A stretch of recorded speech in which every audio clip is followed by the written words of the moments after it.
Welcome to our YouTube channel learn with Nihal. आज हम class 10th का फर्स्ट फ्लाइट बुक का chapter first a letter to God, जिसको कि बाई G.L. फ्लुएंट्स ने लिखा है, इसका हम आज लॉन्ग आंसर आपको डिस्कस करने वाले हैं।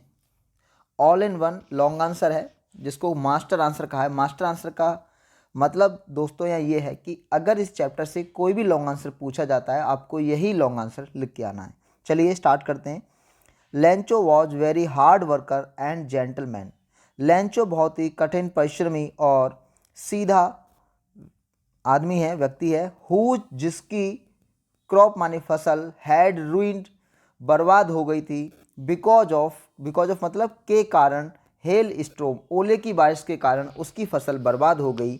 ही हैड फेथ इन गॉड उसका भगवान में भरोसा था, विश्वास था। He wrote a letter to God उसने भगवान को पत्र लिखा।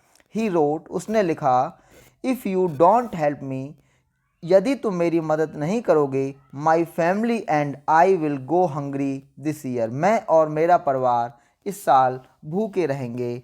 आई नीड 100 पर्सेस, जैसे हमारे यहाँ करेंसी होती है ना रुपये, ऐसे ही जिस देश की जो कहानी है वहाँ पर पर्सेस ये करेंसी का मेजरमेंट ऑफ टर्म है। तो मुझे 100 पर्सेस की ज़रूरत है।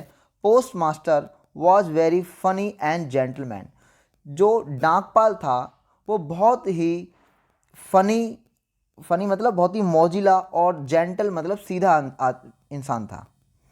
ही कलेक्ट मनी फ्रॉम स्टाफ उसने पैसा कलेक्ट किया, एकत्रित किया अपने स्टाफ से। He sent 70 pesos to Lencho with signature of God उसने 70 पैसेस लेंचो को भगवान के हस्ताक्षर के साथ भेज दिए। आफ्टर काउंटिंग मनी पैसे गिनने के बाद लेंचो गॉट अनहैप्पी लेंचो दुखी हो जाता है। ही थॉट वह उसने सोचा, worker of post office must save 30 पैसेस कि जरूर ही ये पोस्ट ऑफिस के कर्मचारियों ने 30 पैसेस बचा लिए हैं। He wrote letter to God again उसने भगवान को पुनः पत्र लिखा। एंड सैड और कहा, not send money by post office this time कि इस बार तुम पैसे पोस्ट ऑफिस के थ्रू मत भेजना।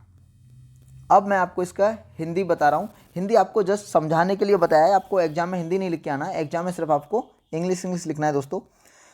लेंचो बहुत ही परिश्रमी और सीधा व्यक्ति था जिसकी फसल ओलों की बारिश से बर्बाद हो गई थी। उसका भगवान में विश्वास था। उसने भगवान को पत्र लिखा। उसने लिखा, भगवान यदि तुम मेरी सहायता नहीं करोगे तो मेरा परिवार और मैं इस साल भूख से मर जाएंगे। मुझे 100 पैसेस की ज़रूरत है ताकि मैं अपनी फसल को दोबारा से बो सकूं और तब तक हम जीवित रह सकें।